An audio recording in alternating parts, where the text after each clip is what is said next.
everyone. So I am so excited because I am going to be doing a video today on baking a cake and shipping a cake. And I hope that the person who receives this cake will take a quick little video of it arriving and how it looks when it arrives, or a photo of how it looks when it arrives. I have done this successfully one other time, and I baked the same cake and I mailed it the same way to Pennsylvania to some friends of ours that used to live here in Lowell with us, but they moved. And they did automatically take a video of it when they received it on their end. And they were so excited. They did not know that this could be done. And I am so excited to show you guys this project because I'm sure many of you have times that you'd like to be able to mail an actual home-baked cake to somebody. All right, let's get started. Hi everyone. So first thing we're going to do is preheat our oven to 350 degrees. And then the first thing you will need for this cake is a box of chocolate cake mix of your choice, a small box of instant pudding, some mini chocolate chips, and you're going to need some yogurt or some sour cream. That's your choice. 4 eggs, some oil, and some water. So let's get going. I've already placed the cake mix in the bowl. And next I am going to add the pudding.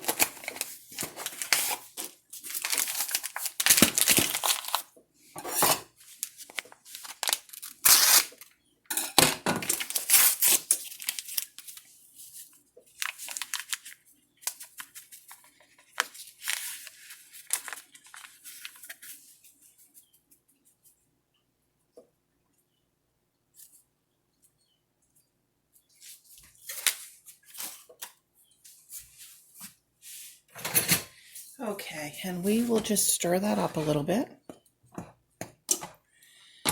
Okay, now we might as well add our chocolate chips. I'm going to put in half a bag.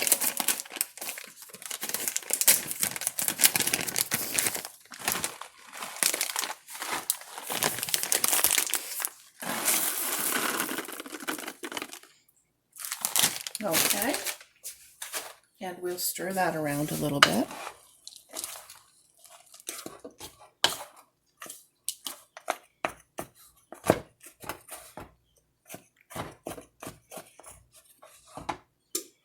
Some of those are clumped right up into one ball. I had them in the freezer. I always keep my chocolate in the freezer, unless you're going to be melting it, and then it doesn't melt right if it's been in the freezer, but okay.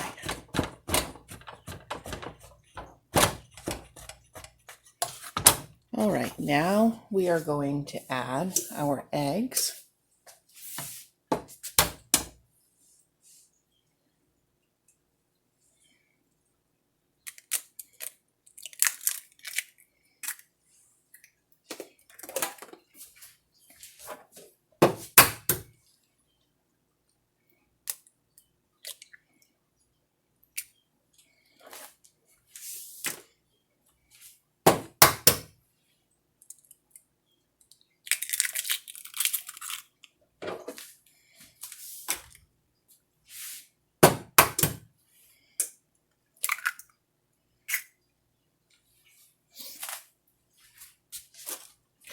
Okay, and we are going to add 1/2 a cup of oil.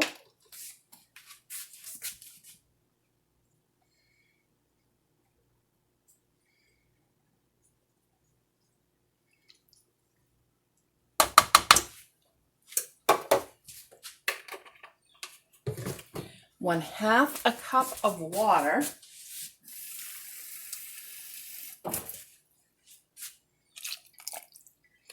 And we're going to put in a cup of either yogurt or sour cream. I used to use sour cream, but I feel like the yogurt is a healthier choice because you have the protein in it, and so I don't notice really any taste in the recipe, whether it's yogurt or sour cream. So today we're going to use yogurt.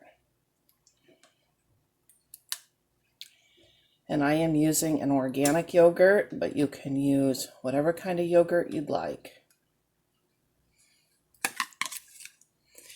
This is a half a cup, so I'm going to fill it twice.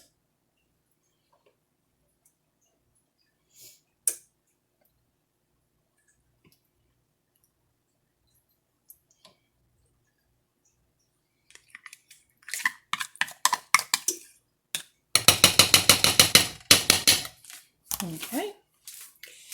And let me just double check and make sure I didn't miss anything. Okay, that's it. I'm going to mix it up a little bit with the spoon before I use the electric mixer to make sure everything from the bottom gets worked to the top, and I'll have to shut the camera off for that. Okay, I've got it incorporated pretty good with the spoon, so I will go ahead and put the mixer in there for a couple of minutes.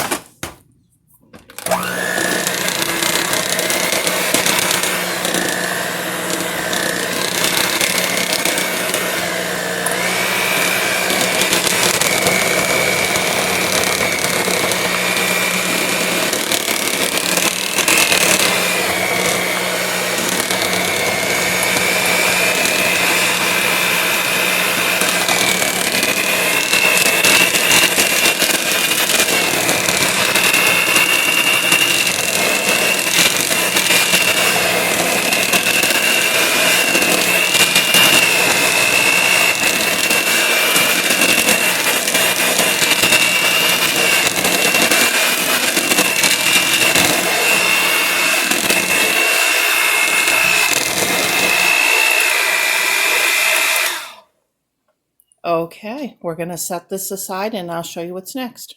Okay, so this is my bundt pan. It's a really old avocado green one with a Teflon inside. It was my grandmother's.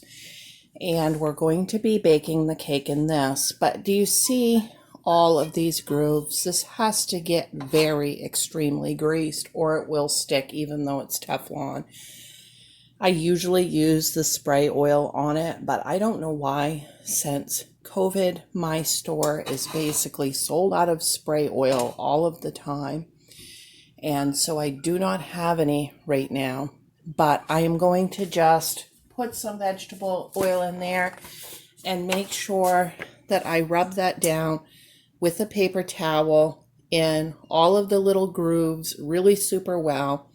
And I can't really do that on camera, but I will show you when I'm done. Okay, so I just rubbed it with this paper towel all over, and as you can see, it's super greasy now, and that is what we want. We're going to go ahead and put this cake batter right in.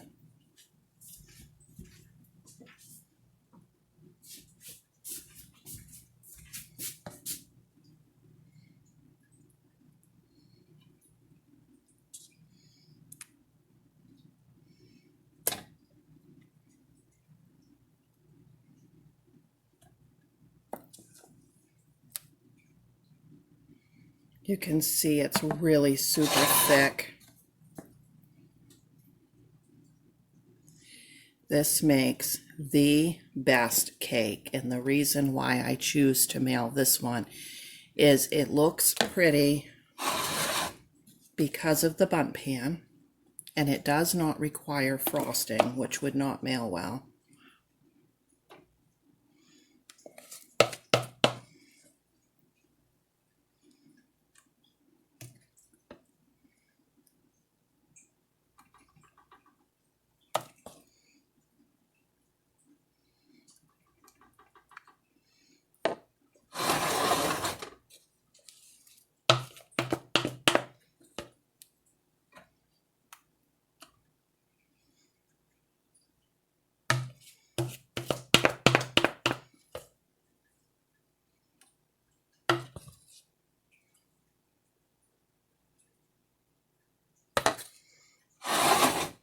I'm going to be making more than one of these today. And you're probably wondering why I didn't just double it and do it all at once, but I wanted to get the exact amount in this pan and not be guessing what half my batter was. I'm going to be making it in bread pans, and we're going to keep a bread pan for ourselves, and then I'm going to be taking a bread pan over to some senior friends of ours over in Milo, and hopefully getting a visit with them this week if they're available. If they're not available this week, I texted them this morning and haven't heard yet, then this freezes really well, and I will just wrap it in plastic wrap and aluminum foil, the bread pan size, and freeze it, and then it will be ready whatever week that I'm able to get together with them. It's one of these things, I don't make it very often, but once I start, it's like we eat it nonstop for a while. Like once I make it this week and it's gone, my husband and son will be like, another one, another one, another one, and they'll do that for a while, and then they'll forget about it. All right, we're going to put that into the oven for 50 minutes. And it may vary with your oven. You're just looking for it to be very done, and it's hard to tell by poking it because those chocolate chips are going to make it look like it's doughy, you know, when you poke it and check to see if there's anything on the toothpick. Okay, while we are waiting for that cake to bake, I have about 10 minutes left on it. I received this package 2 weeks ago. It's something that I ordered for this project, and I've left it sealed up to do the unboxing for this project. Now, normally I have one of these on hand because I pick them up at yard sales and thrift stores for about 50 cents when I see them.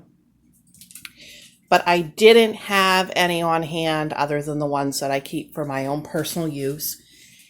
And this item, in my opinion, makes an awesome gift on its own, but when you add the cake to it, it's exceptional. So let's take a look at what I got.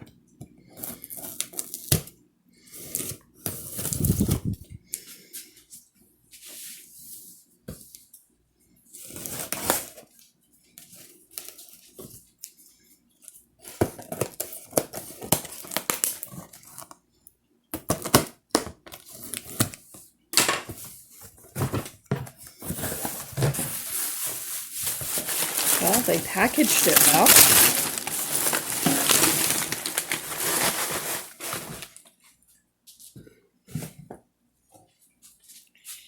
Okay, right there. That is what I ordered. A Courier and Ives tin.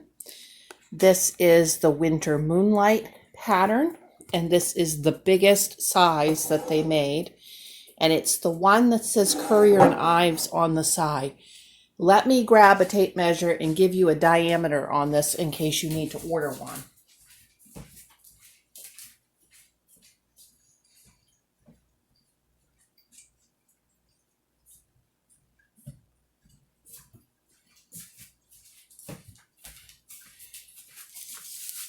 Okay, that is 10 inches in diameter.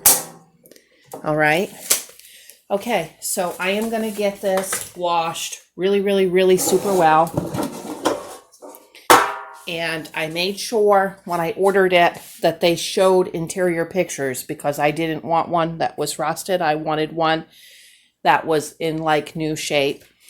Now I use mine all the time, like every time I go to church up north, I fill mine full of home-baked muffins, and they eat them during Sunday school. Every time there's a potluck and I need to bring a dessert, I fill this full of homemade cookies. Every time I bake a loaf of bread at home, rather than wasting Ziploc bags or things, I pop it right in here and put the cover on. Chex Mix at Christmas in here. I have 2 this size and a bunch other sizes, but these 2 large ones that I own, I use all the time. These are awesome. All right, let me get that washed. And I'm also going to be using the same box. So I need to be cutting the shipping information off of it so that it's ready for a new label. All right, we'll be back in a minute. Okay, I thought I was done showing you this package, but I'm back. When I went to remove the old packaging, there was this little note card in there in the envelope, and she didn't lick it or anything like that. And then she put her note on a stick-it note. Enjoy this vintage tin using some recycled packaging. I hope you don't mind. Smiley face, and the woman's name that I ordered it from. Oh my goodness, guys, what a frugal tip. Look. All right. Unused card.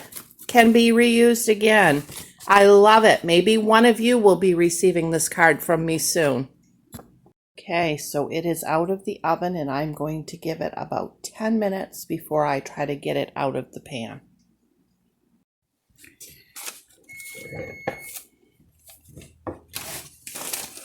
Okay, I got a cutting board with wax paper. I'm going to turn that right upside down. It's been 10 minutes. Here it is, guys. I got it out. It did crack a little bit, unfortunately, right there and right there, but I'm not going to worry about it because I'm not going to make the mail today if I take time to bake another one. So I'll show you what I'm doing next. Okay, the cake is cooled, and I just have a little powdered sugar in the sifter, and I'm just going to go along and just very lightly just sift the tiniest amount over the top there, just to give it a little bit of style without creating a frosting that wouldn't ship well. All right, we are ready to package this up.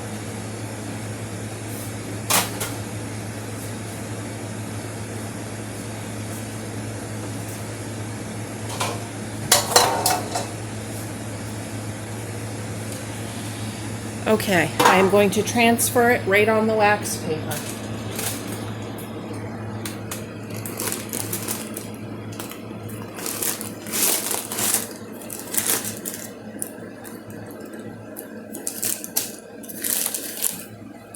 Okay, so that's what it will look like. And then I'm going to lay a piece of wax paper over the top.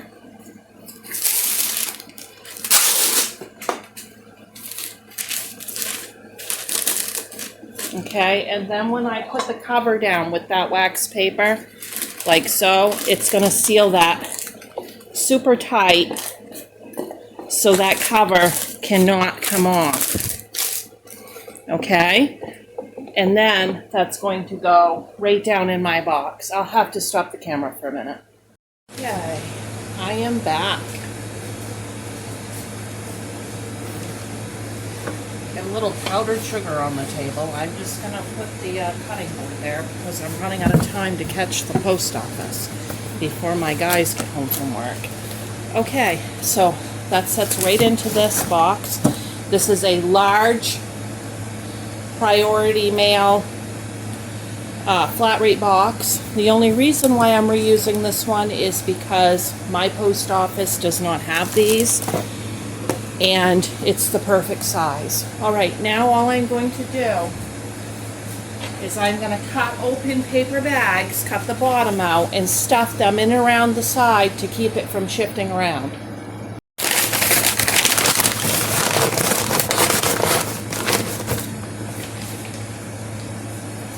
Okay, so it's getting tight enough. I can't really get it on this side, so I'm just going to try to poke it in there with something, work it in, because the tighter the better. We don't want this cover coming off because you know that they throw these boxes around and kick them and everything else. I'll keep packing. Now I'm adding more stuff to this box that's private that I'm not going to show. But what you want to do is just make sure there's no gaps here. Just plug it as tight as you can to where you have to force the cover down to get it taped. Okay, I'm even taking my bottoms of my bags and crunching those for some space taker-uppers here. Okay, there, that is good and tight. That is not going to go anywhere.